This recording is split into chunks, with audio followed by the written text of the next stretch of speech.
This is Carla, and welcome back to There Might Be Cupcakes. This is going to be a short episode for two reasons. I am on the cusp, pun intended, with that 2-part root canal / dental surgery that I've been talking about. I'm headed to my first endodontist appointment this afternoon in order to save one of my lower facial teeth, despite severe bone loss thanks to Errol Stanlos, EDS for the win. Thank you to everyone from the bottom of my heart, to those of you who donated to my GoFundMe for this surgery. Thank you. The other is that I'm having a really hard time right now. You may have seen on the podcast social media, my producer, my constant companion, my dachshund Ellie, died last week from sudden complications from COPD and an enlarged heart. It was sudden and shocking, and I'm really struggling. It does help to podcast and to talk to you guys. Ellie would want me to do the things I love as best I can, given my health, so I will come back with the planned House of Leaves episodes and my yearly Victorian Christmas horror episodes as soon as my mouth heals and I'm not mumbling. Right now, her brother Arlo is here in my office lying in Ellie's bed, and that helps too. If you want to see her pictures, check out my Instagrams. My personal is Carla Haunted, one word, and There Might Be Cupcakes for the podcast. I'm going to post more and post some cute videos to show how feisty and special she was. I don't like talking about her in the past tense. It doesn't seem right. So, anyway, for this short episode before I head off to the dental surgeon, I am bringing you my Christmas horror short story that I've been promising, Holly Jolly Christmas.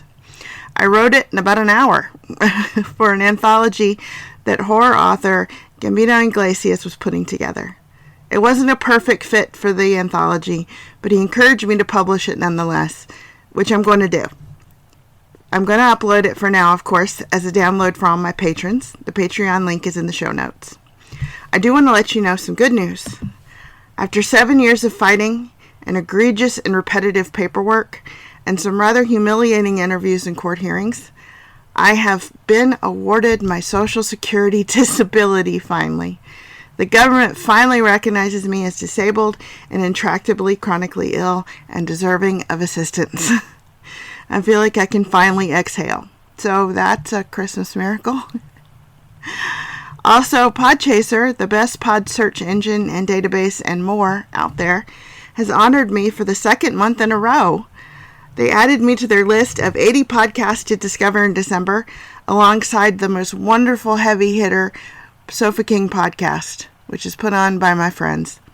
I am well chuffed. This list is linked in the show notes, and I highly suggest perusing it. I found several new gems to listen to on it.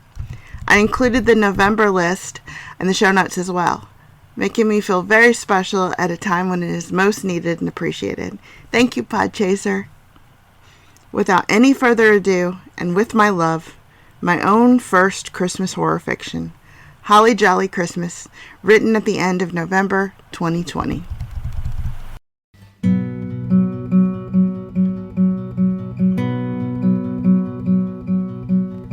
Deck the halls with boughs of holly.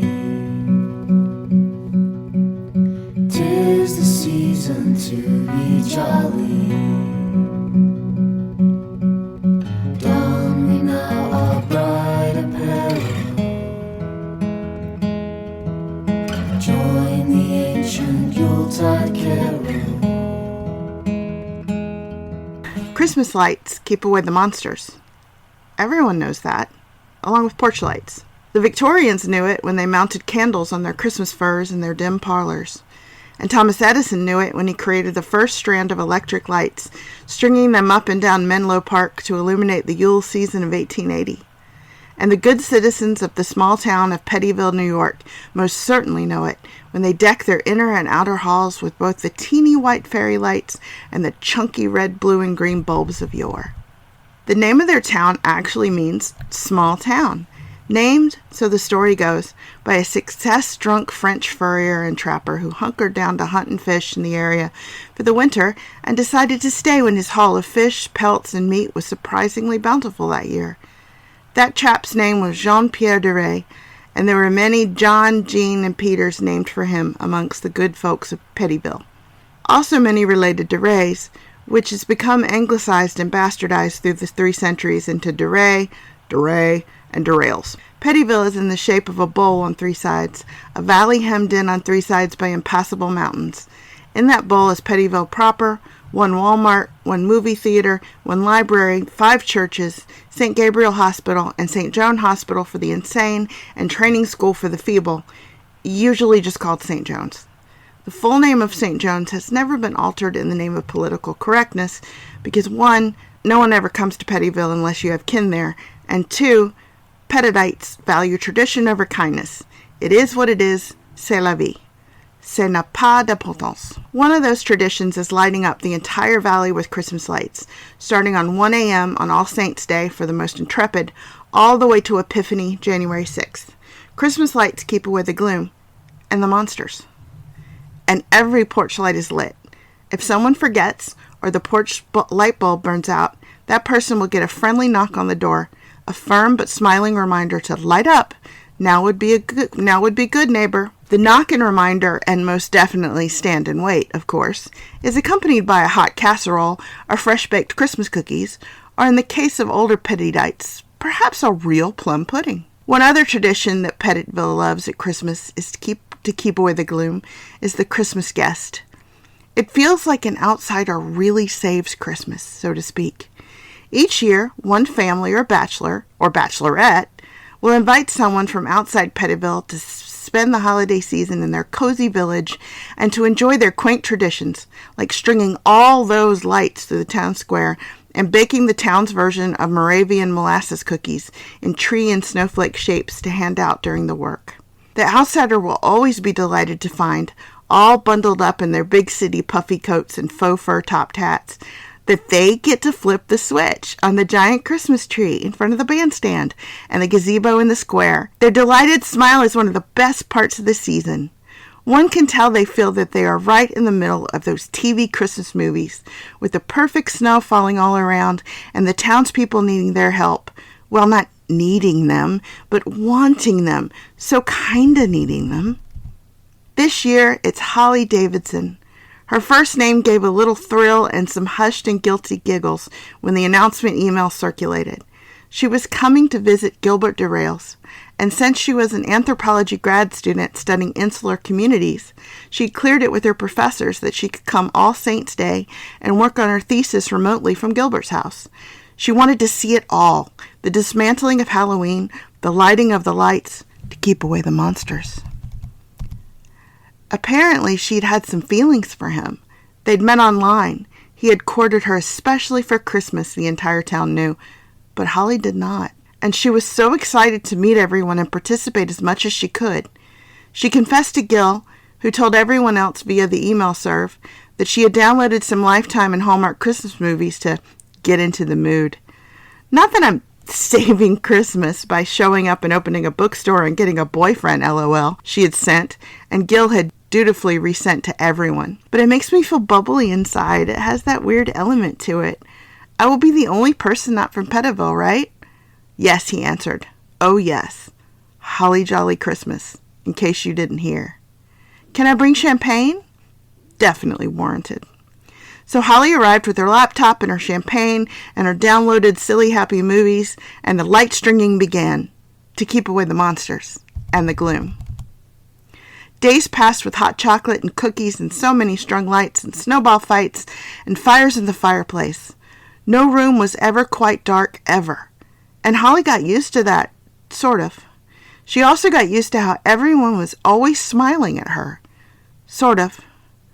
They always seemed to be looking at her as if she was a present. She drove home for Thanksgiving via the only route out of town, and it felt like half the town came to see her off. The mayor himself, Peter DeRay, paused at her car window and made her promise to return. We've all just fallen in love with you, Holly, and we can't light the town Christmas tree without you. You have to flip the ceremonial switch for Yule. Me? Are you sure? I'd be honored. Heads behind his bobbled happily. Yes, please, yes. I promise.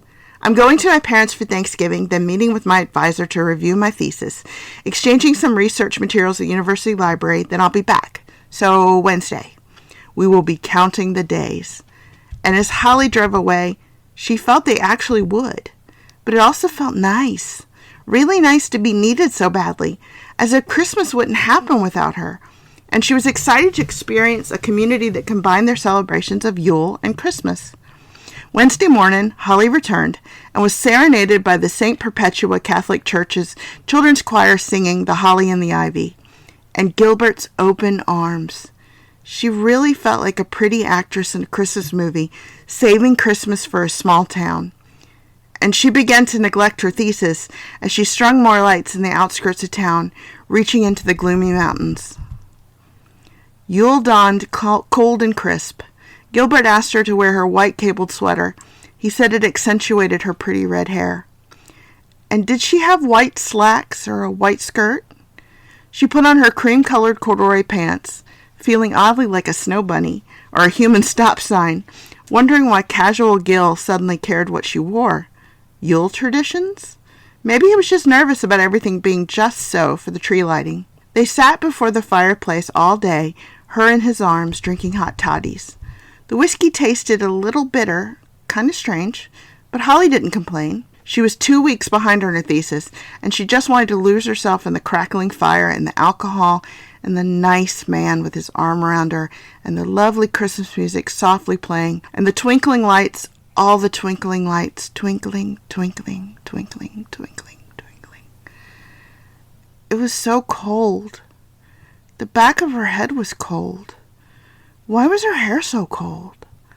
Holly could hear the children singing again. Of all the trees that are in the wood, the holly bears the crown. Her hair was cold and wet, and Holly couldn't move, and the lights were so bright behind her eyelids. She opened her eyes, and she was looking up into the branches of the largest pine tree she had ever seen.